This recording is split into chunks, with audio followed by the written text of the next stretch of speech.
not a dive to the bottom. In fact, the argument has been that we're well below others.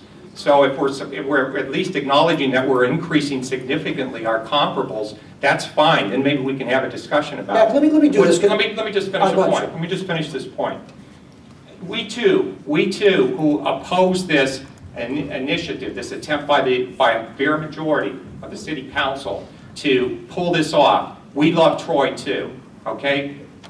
This has been a great place for us to live, and it's because we do care about it that we think it's important that it gets realistic about its operations. We only have a couple minutes. Let me just follow up a little bit. I'm trying to summarize a couple of the questions here, but doesn't even the threat of losing or limiting the police and fire and library, doesn't that distract people from wanting to move into Troy?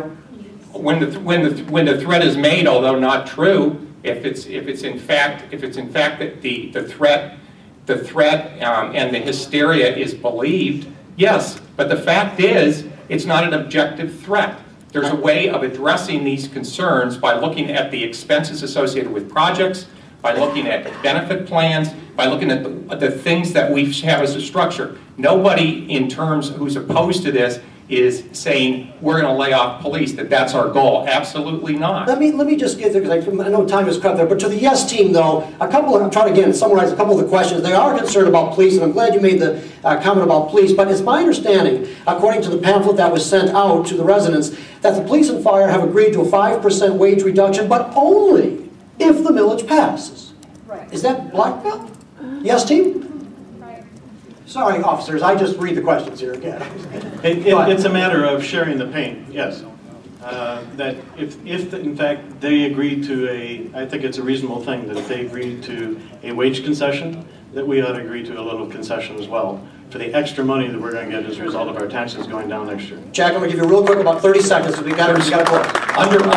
Under this quote agreement, as described by the city manager, there's no wage decrease. What there is time off. That's what it is. These are furlough days. They are not wage reductions. They are reductions. They aren't wage reductions. They are reductions in the total amount of money that the city has to spend. It's a reduction in service, which is interesting because we said that we were told that 29% would not result in a reduction in service. I'm sorry, but it's a reduction in their paycheck, so that's the way I look at things. If your paycheck. Oh, you could totally continue benefits and give them nothing, and it would be a reduction in their paycheck. But it wouldn't. It would also be a total reduction in service. There's no reduction in the hourly rate of pay. And by the way, having negotiated well over in the lead bargainer, well over 90 in the collective bargaining negotiation, I've never heard of a situation where it's the union negotiating with the populace, with the citizens. All right, this is very Jack. peculiar. All right, that will end. A good way to end on the open forum section. Thank you, Janice, for that.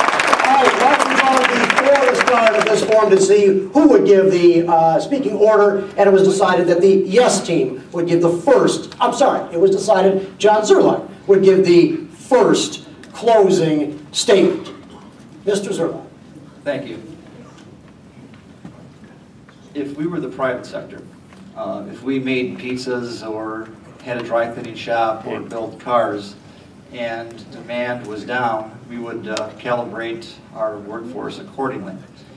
But we're not the private sector, and demand is not down for our services. So when our revenue line declines, all we can do is try to work a little bit smarter or decrease services.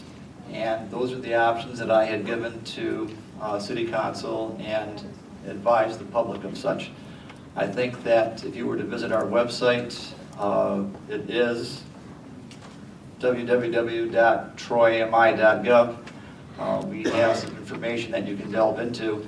There's been some answers to questions that were advanced. They're good questions, and you can take a look at the FAQs that we have, which you can expand upon every day, and any questions that you have, we'll be happy to put them on the website. Thank you.